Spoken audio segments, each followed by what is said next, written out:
சுவையான ஆட்டுக்கால் சூப் செய்வது எப்படின்னு பார்க்கலாம் வாங்க. ஒரு குக்கரில் கொஞ்சமாக எண்ணெய் ஊற்றி ஆட்டுக்காலை போட்டு நல்லா வதக்கி எடுத்துக்கோங்க.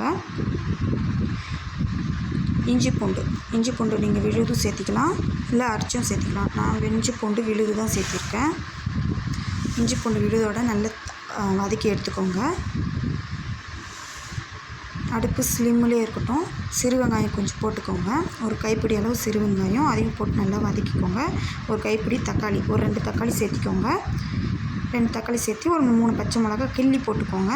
எல்லாத்தையும் போட்டு கொஞ்சம் தக்காளி வதங்கட்டும். வெங்காயமும் நிறத்து ஆகிற வரைக்கும் நல்லா வதக்கி எடுத்துக்கோங்க.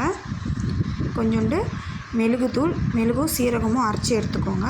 கொஞ்சம் மஞ்சத்தூள், தேவையான அளவு உப்பு, எல்லாத்தையும் போட்டு நல்லா வதக்கி எடுத்துக்கோங்க. நல்லா கலரட்டும். உப்பு அந்த மெழுகெல்லாம் கறியில் நல்லா ஊறணும்.